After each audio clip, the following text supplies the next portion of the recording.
Let's start with a quick recap on part 1. The story is about two girls, Chike and Grace, friends turned sisters, who joined a drug syndicate to fend for themselves. They were successful until the authorities had them surrounded. A woman called Madame tipped them off and helped them escape. She took them under her wing and trained them in her academy, which undertakes corporate espionage for the right price. The girls soon became her top operatives. Everything was fine and good until a savvy gentleman, Edem, contracts the academy to set up a marriage to a wealthy heiress, Moturayo, who happens to be his niece. Chike is put on the case and she discovers way too much. Apparently, Madame had a child for Moturayo's father, who his wife took away. The little girl died by accident, and so this whole plan with Edem was just a ploy to get revenge by taking down the family using the only loose thread she could find, Moturayo. Since Chike is persistent on discovering the truth, Madame rats her out to the American drug agency, but before being taken, Chike ensures she takes her down with her and saves Moturayo's family. The American government strikes a deal with Chike to work for them for the duration of her jail term, and she accepts. Now for part 2. Chike has not made contact with her sister for years. She hides and watches her play with her kid, Pelumi. As soon as Grace sees her, she takes off, but Grace follows her. Chike rushes to Obiora,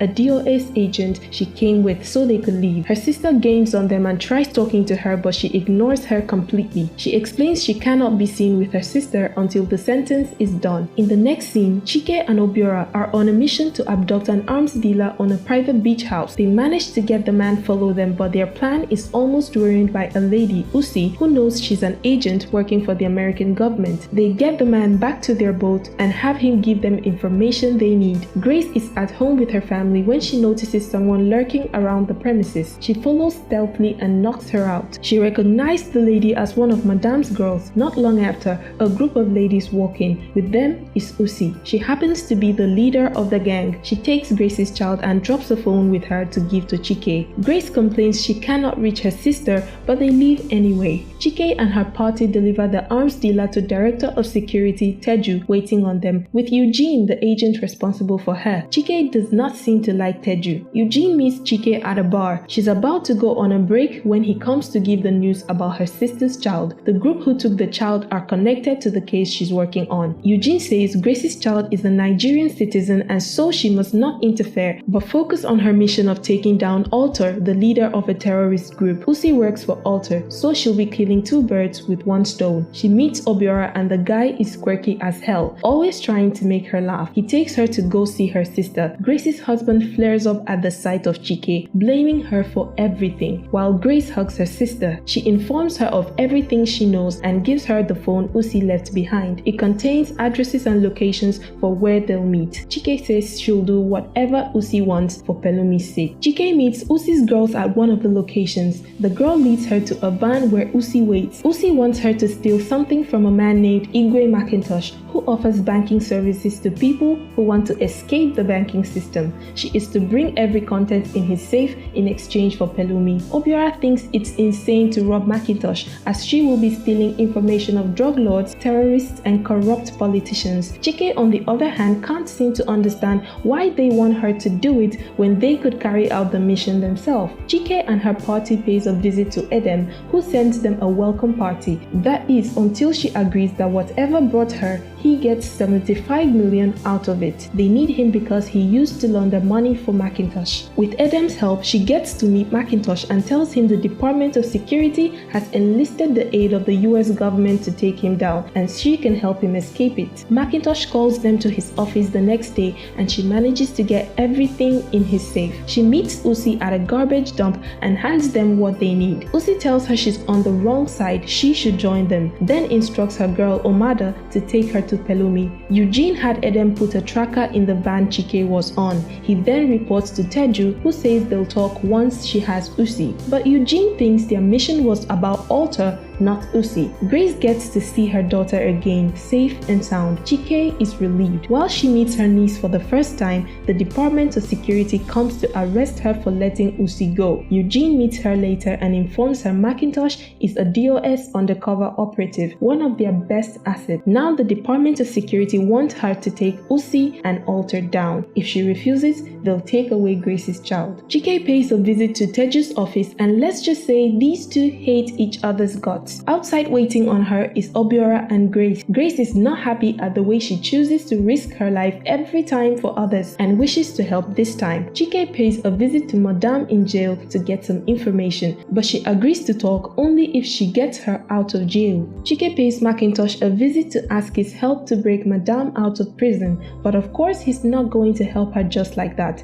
He challenges her to a duel with one of his best men and only agrees to listen to her if she survives the round. Chike is bitten by the man at first, but with her survival instincts, she wins the round. Macintosh sends her to Edem, who can get them into the prison. Edem helps Grace and Chike get into the prison. Madame tells them Usi was one of her girls, her right hand even. One of her missions was to get information from a senator's son. The senator thought his son was being blackmailed, but turns out he and his friends raped some girls, and so the senator burned down the hostel where the girls stayed. He also thought to silence Usi, but she defeated his thugs. Unfortunately, her sister was killed. Usi told Madame she wanted revenge, but she wouldn't allow it, so she left. Usi hit her mother and went after the senator. She killed him, his son, and everyone else who was involved in the case. As for Madame, she couldn't kill her just yet because she used Chike and Grace to find her mother and take her hostage. The girls are shocked hearing that their first two missions was about finding Usi's mother. Madame says Macintosh had her asset ledger, which is all Usi wanted to find her mother. She believes Usi is coming for her next. Well, she was spot on because just outside the prison waits Usi. Chike is clearly outnumbered. As Usi takes Madame away,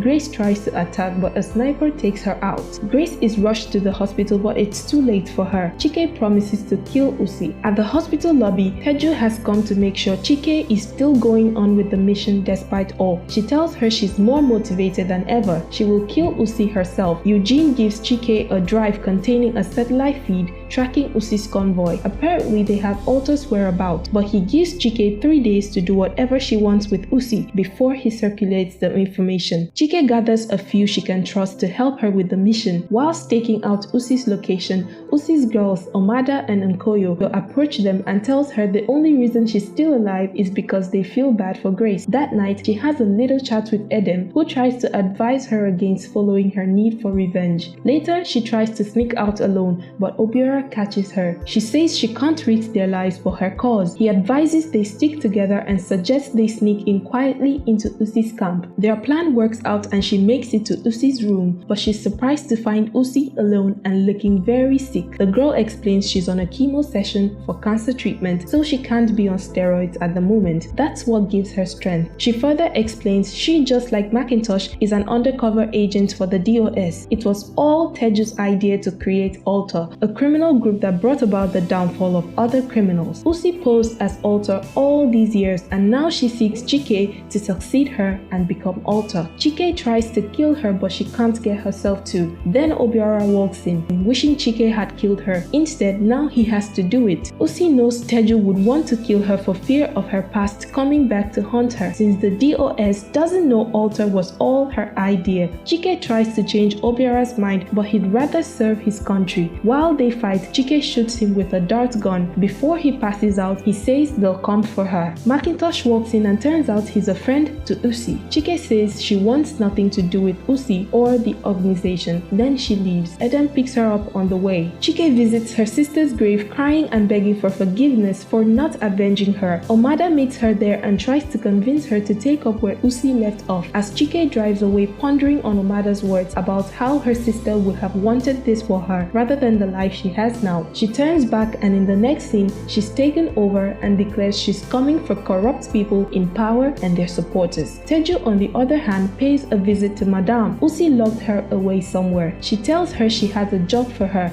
and that is to kill Chike. Although what's crazy is Grace, who is alive and working for Teju. She looks like she's been brainwashed because she couldn't even recognize Madame. And that's the end of our movie. Please don't forget to like and subscribe. Tune in for more. Movie Moments.